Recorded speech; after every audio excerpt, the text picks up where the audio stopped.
फिरौन के हाथों दुनिया की सबसे बदतरीन जुल्म सहने के बाद बनी इसराइल आखिरकार आज़ाद हो गए।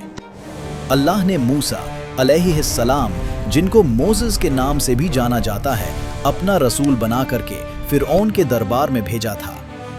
अल्लाह की तरफ से मूसा के हाथों 9 बड़े निशान देखने के बाद उसके पास कोई चारा नहीं बचा था। लेकिन बनी इसराइलों के जाने के थोड़े ही वक्त बाद उसकी तकब्बुर ने उस पर गलबा पा लिया और उसने फौज के साथ उनका पीछा करने का फैसला किया।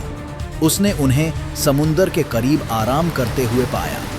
बनी इसराइल एक तरफ फिरौन की फौज और दूसरी तरफ समुंदर के बीच फंसकर महसूस किया कि उनकी किस्मत पर मोहर लग गई है। मौत यकीनी थी। लेकिन जब उन्होंने सब उम्मीद खो दी, तब उन्होंने अपनी जिंदगी का सबसे बड़ा मोजिज़ा देखा। अल्लाह के हुक्म पर मूसा ने समुंदर पर अपनी लाठी मारी और समुंदर का पानी 2 हिस्सों में बंट गया, जिससे उन्हें समुंदर के बीच से गुजरने का रास्ता मिला। फिरौन और उसकी फौज ने उसी रास्ते से उनका पीछा किया, लेकिन जब वे बीच में थे तो पानी वापस आ गया और फिरौन और उसकी फौज डूब गई। इस तरह जुल्म का दौर खत्म हो गया।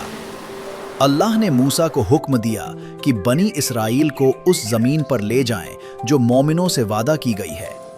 लेकिन सफर के दौरान ही बगावत और नाशुक्री के निशान नजर आने लगे। जब उन्होंने कुछ लोगों को मूर्तियों की इबादत करते देखा तो उन्होंने मूसा से कहा कि उनके लिए भी कुछ मूर्तियां बनाएं जिनकी वे इबादत करें।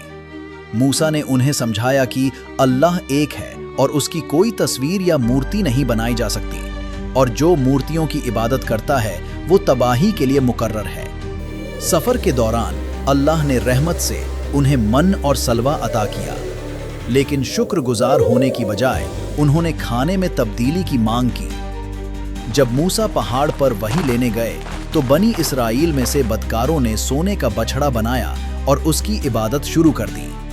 मूसा गुस्से में वापस आए और मूर्ति को तोड़ दिया।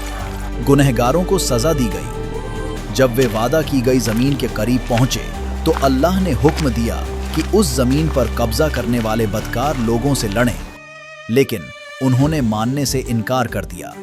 सजा के तौर पर वादा की गई जमीन उनसे 40 साल के लिए दूर रखी गई। ये इस बात की निशानी थी कि इस जमीन पर हक अल्लाह की इताअत से जुड़ा हुआ है। इस दौर में वे जमीन में भटकते रहे और बस नहीं सके। जैसे जैसे नस्ल गुजरी और अगली नस्ल आई, वो योशुआ की क़यादत में लड़ने पर राजी हो गए।